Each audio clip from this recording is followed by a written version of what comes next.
Hey guys, how are you? Welcome to Wednesday, and let's get right to it. As I left Madrid on Tuesday, I gave you a clue. It may seem a bit unlucky, but we're moving ahead without you. We're taking an L and welcoming you to this bridge over dry land. You've probably spent a lot of time thinking about it. Natalie, you're probably still trying to answer yesterday's clue. But I am. Well, you know what? For the third time this... Go ahead. Go ahead. No, you're going to ask us to guess, and so I'm going to just go ahead and tell you that after an hour of Googling last night, I've decided that these clues are a plot to throw us off course. So I'm just going to, so there you go. So that said, just looking at the image, I'm thinking maybe you are, I know, looking at your watch as well. I'm thinking the Bering Strait. For no reason. Land, you know, land. Okay, L, a bridge, there's a big bridge at Kuala Lumpur, Malaysia.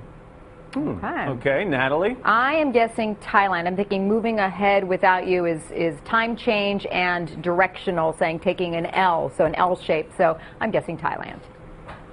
All right, let's break it down for you. It may seem a bit unlucky, but we're moving ahead without you. Unlucky number 13, moving ahead 13 time zones, so you guys are right on track there.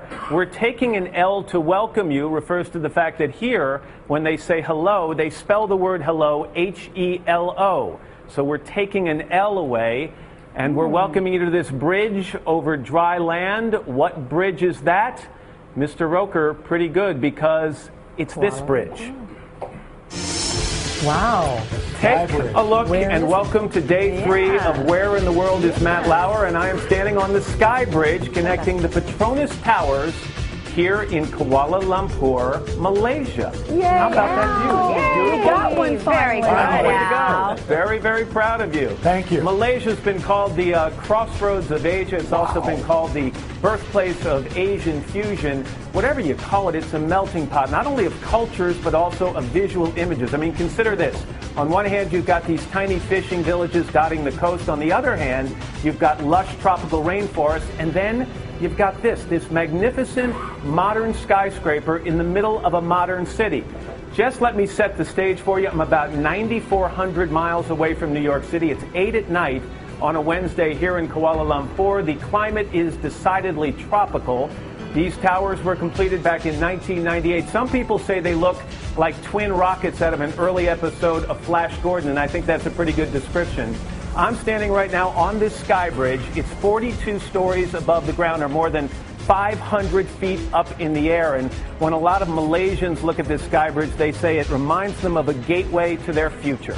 Malaysia is a country about the size of New Mexico.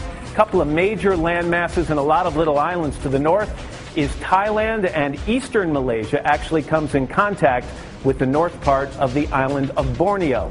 One thing you'll find out here is there is something for everyone. This is a country of infinite contrasts, with the breathtaking beauty of its tropical rainforests. So different from the tiny fishing villages decorating its coast, and its modern cities, with shimmering skylines that feel a lot like Wall Street. And yet what's most striking here are the people who call this country home. They are as diverse as their land. There's such a big integration over here that you actually see a lot of different national costume, different ethnicity mixing in the street alone. There are 28 million Malaysians, a melting pot of native Malays, Chinese, and Indians. In most places here, you'll hear a mosque's call to prayer, even as the Hindus next door pay respect to the temple gods, and the Buddhists down the block begin to chant. Diversity is Malaysia. Michelle Yeoh is one of the country's most recognizable exports. Now an international film star. She was once Miss Malaysia. For me, it is a gastronomical delight because because of all the different nationalities, we have the most amazing food. So Malaysia to me really is heaven on earth. Malaysia has been called the birthplace of Asian fusion. We've got Malay food, we've got Indian food, we've got Indian Muslim food, which we call mamak food. Helen Ong, an author on Malaysian cuisine, says food here is a way of life. Yeah, we love our food. For instance, when we greet somebody, it's not how are you, it's have you eaten. Malaysians eat 6 small meals a day, often at hawker stalls that sell street food of every kind. Penang's famed noodle seller, Mrs. Chu, cooks up breakfast every day in her stall, like her ancestors did before her. She is so in demand, she's usually sold out before noon. I didn't count exactly how many customers as long as I finish all my food. Ancient traditions and customs are a big part of this culture. They provide a window into Malaysia as it once was, untouched. Just like the greatest rainforest in the world, 130 million years old Taman Negara was never marred by an ice age, with one of the most diverse ecosystems on the planet. Not so many miles away, the glistening Petronas Towers of Kuala Lumpur stand in stark contrast, a shiny new city determined to make its mark in the world, while holding on to a cherished past. Malaysia is a special place because it's where my family, my love, my heart is. Forever and ever, Malaysia will always feel like home. It's a very, very cool place. We're going to head down from here in a second, take a look at this from the ground up, show you all around. We're also going to try something called stinky fruit, which reminds me we also have more from New York. But first, on a Wednesday morning, this is Today on NBC.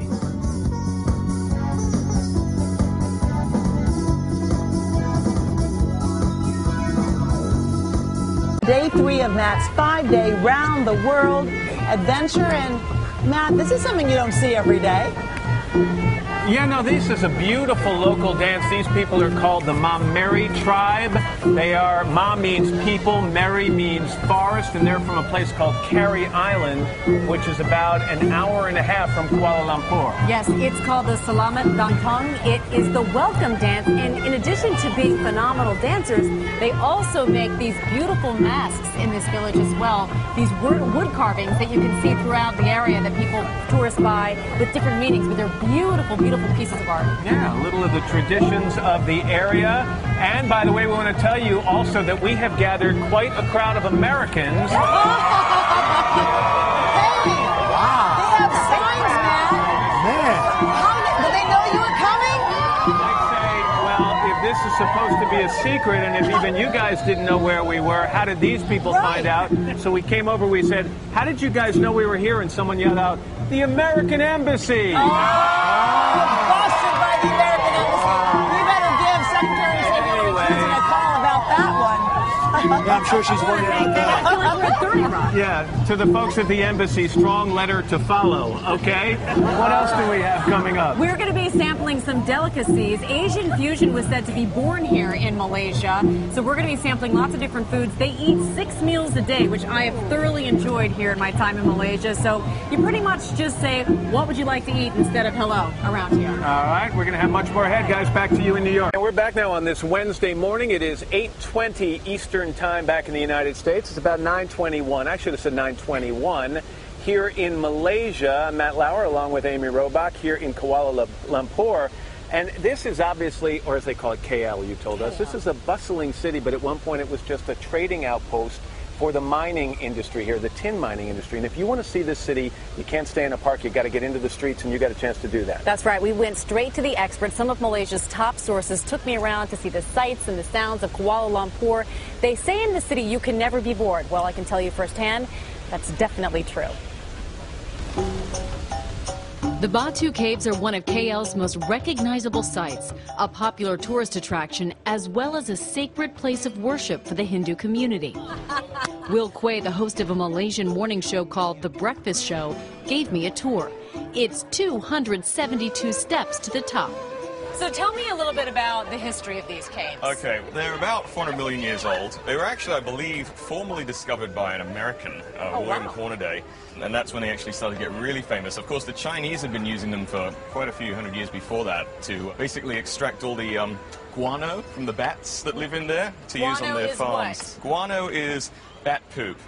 That's what I was afraid of. Yeah. The steps are surrounded by monkeys who live here and have their fun with the tourists. They look cute, and when you're unsuspecting, they jump on you and they steal things like the camera or sunglasses. Jump on my back. Don't even think about it. The whole place is dedicated to a Murugan. That's his statue over there. It's 140 foot tall, and it takes 300 gallons of gold paint. Wow, this is cool. A Hindu priest offers a blessing of good fortune. And then it was time to head back. He's looking at me. Whoa. He was a fast one. And I can tell you, it was a lot easier going down.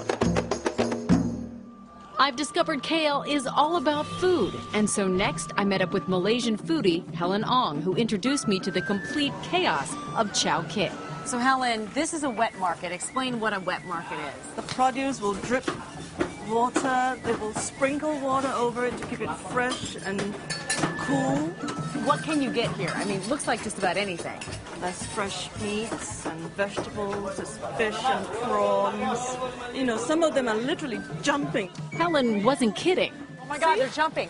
Oh. You see what I mean? They're literally jumping. There are exotic fruits I've never seen before. Oh, it smells great. Grains, vegetables, and some interesting meats. They make soup with that. They can actually boil it all up, and then they will, some of them might even tuck into the brain. You know, we don't waste anything. KL is also a city of serious shoppers. So it was on to the famous Central Market, where I met up with local TV star Bernie Chan. So where to first, Bernie? There's a little batik stall here. Batik is a traditional Malay print. We wear 5 days a week, 5 different ways. Oh, wow, that's really cool. That's cute for the beach. You're getting this all on camera so I can remember how to do this, right? Sold. Throughout Central Market, you see Malaysian history through art. There are masks, kites, and puppets, all hand-painted. You know, this one's sticking out to me because it reminds me of someone. Really? Yeah, I think this looks a little bit like Matt's, especially right here. Not far away was perhaps my favorite stop, the Royal Selangor Factory. The company has been making pewter designs for over 100 years, and they teach visitors their craft. Be careful with the fingers. He said that a little too late. 20 minutes of serious pounding, I realized I'd better keep my day job. It's a little coin slot, right? Just stick money in here. I'll just go. From shopping, to eating, to cultural sites, a day in KL offers a glimpse into a proud city's heritage and cherished traditions, even as it shines as a modern city of modern times. And so, Matt, instead of bringing you a mirror, I thought I would just bring you this puppet. Yeah, I'm jet-lagged and unable to defend myself, so that's not very nice. This is what's called too much eating on the road. Yeah. But here you go. This is a gift for you, from me to you. I appreciate that. I will take him home proudly. Hello, Al, from KL, as they call it here, as I've been traveling throughout Malaysia. I've happened to notice these beautiful fabrics, much like the ones we got Natalie here. They're batik, they're scarves, they're sarongs, and they're all over the stores here in Malaysia. They're hoping that that becomes a worldwide trend. We have NBC's Ian Williams, who delved deeper into the story and, in fact, is wearing his story this evening for us. Ian. And it is a very colourful story, Amy. It's been an education for me this last few days, because I knew about batik, it's a tradition here, it's a craft, but I hadn't realised just how much was being done with it, how far it had gone. It's moved well beyond the night markets, and there are some really exciting and new things, and this is my little journey of batik discovery. And you have your own style. This is the new face of Malaysian batik, edgy sophistication they call it, on display at a private viewing at the Pink Jambu Boutique in Kuala Lumpur. The design is minimal. A traditional craft, now embraced by some of Malaysia's top-end designers. Malaysian batik has come a long way, and to find its roots means travelling to the country's northeast coast, where we visited a peninsula of Terengganu, still dominated by small family-run workshops. At its most basic, batik is the creation of fabric designs by using dye and removable wax. Here, the boiling wax is applied using stamping blocks, their base crafted into patterns. So this is an abstract design? Yeah, abstract and flower. The cloth is repeatedly waxed and then dyed. The wax is resistant to the dye, so that when it's later boiled away, it leaves striking designs. This is your favorite? Yeah. Why? Beautiful. Fida inherited the business from her father. Most here are used for traditional Malay clothing, sarongs and kaftans. The stamping blocks which make those elaborate designs are made from old cooking oil or milk tins. It's a skill so rare there are perhaps just 3 or 4 people in this entire state still capable of making them. One of those is Zakaria bin Ismail, nearly 40 years in the business. He fears that block stamping will die out unless more young people can be encouraged to take it up. Because of that, and changing fashions, it had looked like batik in Malaysia was losing its magic. But a government campaign to promote the craft and its adoption by top designers like Marina Ibrahim have given it renewed vitality. We try to modernize it. You know, we do not want it to be used for just traditional garments. Her workshop uses a different technique, applying the wax on stretched fabric over a hand-drawn design using a pen-like device called a chanting.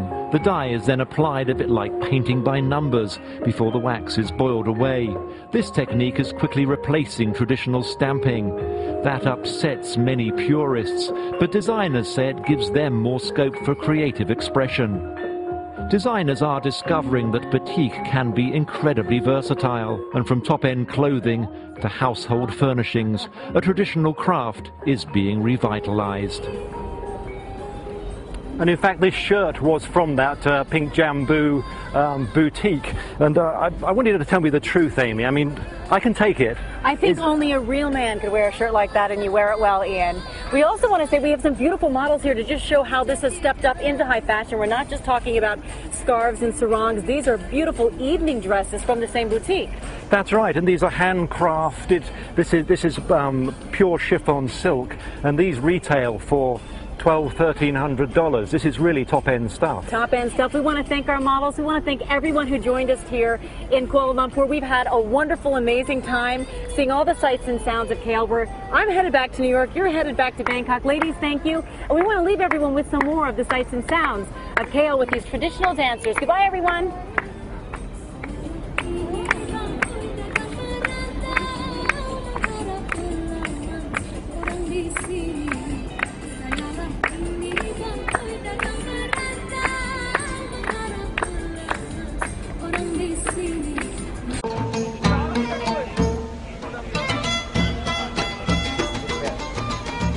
Back now on day 3 of Where in the World is Matt Lauer, and the answer to the question this morning is Kuala Lumpur in Malaysia, where the people love to eat and where they claim they are the founders of Asian fusion food. Amy has been sampling some of the cuisine, although she tells me she's eaten a lot of spring rolls and French fries in her time here, but that's another story. Chef Juan is the official food ambassador of Malaysia. He's got a brand new book out called The Best of Chef Juan, A Taste of Malaysia. What a pleasure to see you. Yes. Thank you very much. Thank you for coming to Malaysia. What does it mean when we say you're the official food ambassador? Well, for the last 25 years, I've been representing the country in many trade shows. I've been a celebrity chef on television and doing TV programs all over the world. The country always needs some spokesman for the country. When you go to all the world festival, you are the man behind the country. That's cool. And it's like English taught, move aside. Chef Juan is here, okay? You have so many different foods to sample too. You have Indian food, Chinese food, Malay food, and they're all part of Malaysia. Yes, and also many ethnics as well, you know, from the states like Sabah, Sarawak. And then because of the diversity, as you understand, you know, we have all this wonderful, what do you call it, confluence of different culture coming dated back from the 13th, 14th, 15th century. And today you see, you know, that's why, you know, we call ourselves Malaysia to Asia, because just about every part of Asia is represented in us. You've got 3 dishes you're going to show us right now. What is this one? What are you starting with? This is called the chicken rendang. That is called, now this is a celebration food that's served all the time. I want you to try and split this. This is called lemang. It's actually sticky rice cooked with coconut milk. Try it. Try yourself. Try to split it. Go ahead, Amy. Try and split it in. You know, try to split it? Just split up, you know. And is it going to spray out? Yeah. And this gluten. Look. Oh, here comes the rice. More. Bring it out. Look at that. Oh. Look at that now. So we cook this by the barbecue and kind of like, you know, slowly cooked. Is this wrapped in banana leaf? Banana leaf. It's so delicious, huh? And this is served all the time during the end of Ramadan. We call the celebration of Hari Raya, and also for a lot of Thanksgiving. It's really sticky. You gotta scoop it out. Yep. But that's how you like it. It's sticky. Yes. It's cooked with coconut milk. Put that aside. I'll take that. And Go ahead, what we're gonna do here, we're gonna just cut the lemang like that. And that looks so, really yeah, good. And I'm going to serve this with rendang. Yeah, and this is beef rendang. It's cooked with all these wonderful spices. We have here lemongrass, ginger, galangal, and all that. Yeah, try and that. people use their fingers here a lot too, right? Yeah. It's okay to eat with your fingers. Yes. My kids would love it here. Yes. All right, that's good. I'll try that. I mean, you wash Do you your- mind? Is it really okay to use my fingers? Of course. Okay, I'll You turn my Americans back are as so I do it. naive, you know? Oh, You know, sorry. like, excuse me. I live in San Francisco. I went to school there for many years. Did you really? How long have you been back I here? was at the California Culinary Academy for how many years now? I live in Hawaii and work in Hawaii. I live in America, I think, close what?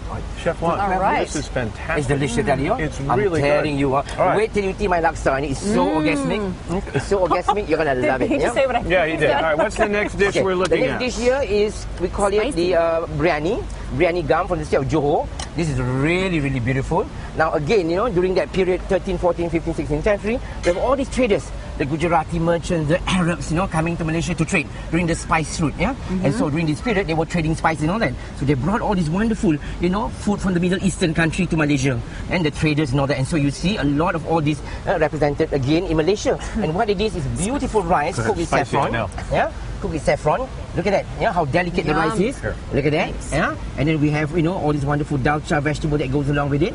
And this is lamb. Yeah, you can use mutton also, and you can also use chicken. Yeah. Again, this is cooked very well. Is this going to be as spicy as the last dish? Because you did not warn me. No. Try that. All right. Try that. Here, Matt, you want to try first? All right, thank you. Here. Chef Juan, we're gonna wrap this up as Is that all I have 4 minutes? What about my laksa? Well, just show it to us. I can't believe it. Show it quickly. Give me 4 minutes, you know. And they expect me. They want to eat. They want to talk. They want to do everything. I haven't even got you to taste my pad thai. Now I know why. right now. Now I know why you're the official ambassador of Malaysia. We're going to give you a clue for day 4 of Where in the World right after this. But first, this is today on NBC. That's it. That's it. And welcome back to day 3 of Where in the World is Matt Lauer, coming to you from Kuala Lumpur in Malaysia. It's about 175 degrees with matching humidity, but it's okay. Clearly, this is the cosmopolitan side of Malaysia, but there's a wild side as well, and you got to see it. There is. We got a rare behind-the-scenes look, actually, at one of the few centers in the world that takes in orphaned and injured orangutans, rehabilitates them, and then releases them back into the wild.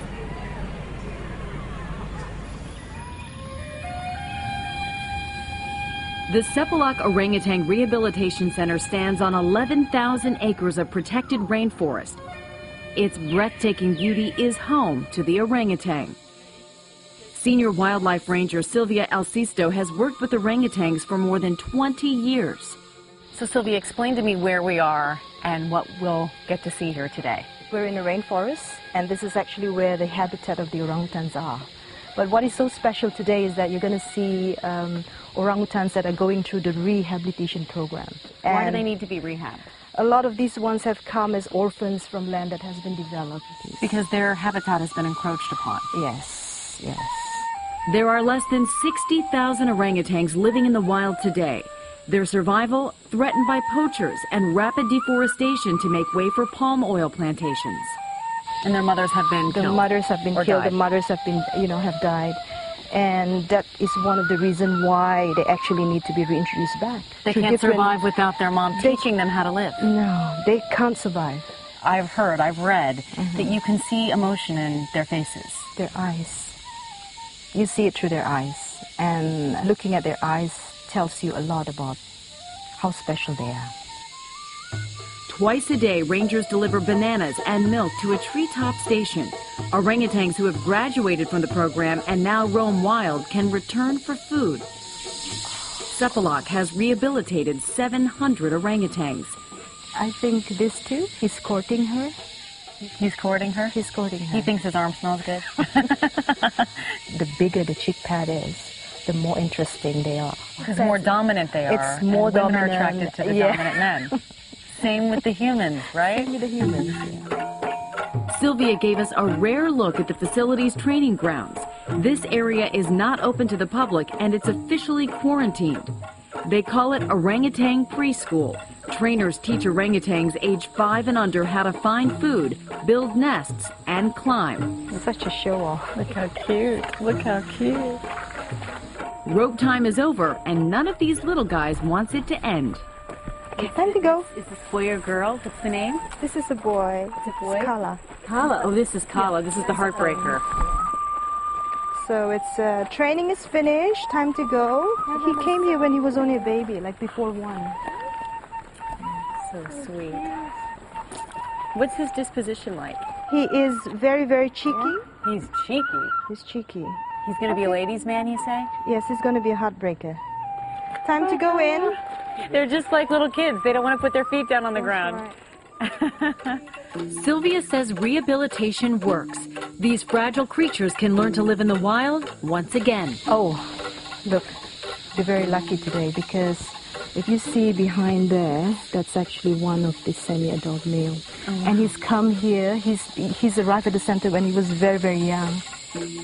We feed them, we give them love. We don't keep them forever, but they would go back into the wild. That's where they belong. They should be out there. And they were so cute, Matt. We wanted to pick them up and hold them, but we had to keep our distance because of a few things. They are violent, and they're very susceptible to human disease because we are so closely matched DNA-wise. 96%, actually. You didn't need anything past the they are violent. That's a good true. enough reason to keep your distance. And their favorite snack, we have them here. This is Shamir. The durian fruit. Right, now, and they nicknamed this... The stinky fruit. Okay, can we try this? Because there is a pungent odor as we're standing Apparently here. it tastes better than it smells, though. And this is really popular here in Malaysia. They put it in pancakes, in cookies, in cakes, and they eat it everywhere. Wow, it even looks a little strange. I haven't had it yet, so this is a just first. take a piece and eat it like this?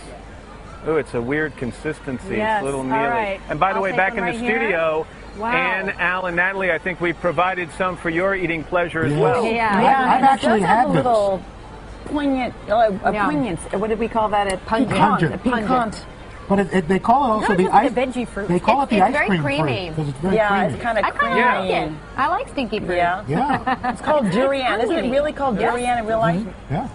That's good. It is durian. And the smell a little bit crossed between wild, seal, and sweat. Is that, or is that me? I was liking it until now. There's a new Ben and Jerry flavor. It's not bad if you hold your nose while you eat it. Anyway. Hey, listen, guys, we have much more coming up from Malaysia, including, how's this for a tease? A guy who can stick his finger through a coconut. But first, these messages.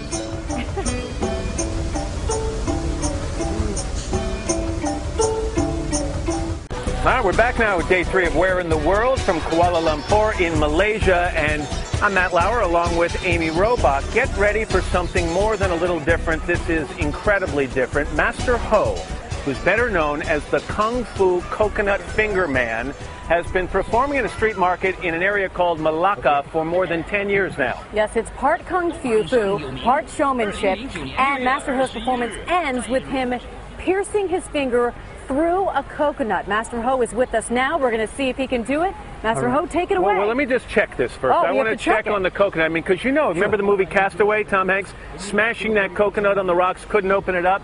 These things are incredibly hard. I'm just going to make sure. Okay, that is an authentic coconut, all right? All right. Master Ho, after you. You ready? Yes.